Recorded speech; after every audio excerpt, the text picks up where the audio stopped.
ഇതെന്താ പുരാവസ്തു? ധാരാളം പ്രത്യേകതകളുള്ള വണ്ടിയാണ്. നമ്മുടെ വാഹന മോഡിഫിക്കേഷൻ വല്ലതും നടക്കുവോ? നടക്കൂല നടക്കൂല എന്നുള്ള വിവരമാണ് ഇപ്പോൾ പുറത്തു വരുന്നത്.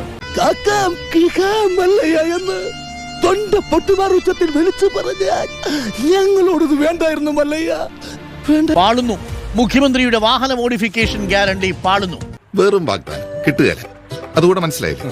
അനുവദനീയമായ മാറ്റങ്ങൾ മാത്രമാവാമെന്നാണ് MBDയുടെ നിലപാട്. 18 തരം സ്റ്റാൻഡേർഡ് എക്യുപ്മെന്റ്സ് കാറ്റഗറി ലിസ്റ്റിന് നിയമ തടസ്സമില്ലെന്നാണ് ട്രാൻസ്പോർട്ട് കമ്മീഷണറുടെ റിപ്പോർട്ട്.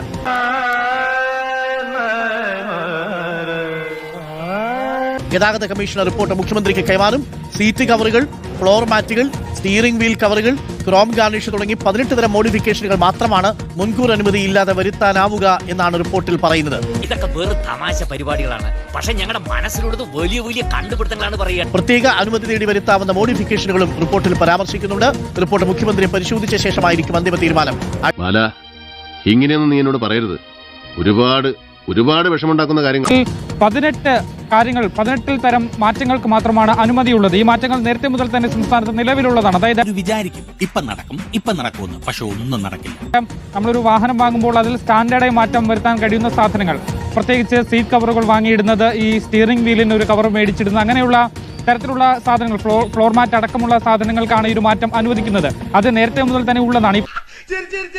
കുടിക്കാൻ പൈപ്പിലും വെള്ളമില്ല, 18 കാര്യങ്ങൾ അതിൽ ഏറ്റവും പ്രധാനപ്പെട്ടതിൽ ഇപ്പോൾ പുതിയതായി വന്നിട്ടുള്ളതെന്ന് പറയാൻ കഴിയുന്നത് സ്റ്റിക്കറുകൾ മാത്രമാണ്. സ്റ്റിക്കറുകൾ എന്ന് പറയുമ്പോൾ പൊതു ഇടങ്ങളിൽ പ്രദർശിപ്പിക്കാൻ കഴിയുന്ന തരത്തിൽ അശ്ലീലമല്ലാത്ത സ്റ്റിക്കറുകൾ വാഹനത്തിൽ ഒട്ടിക്കാം.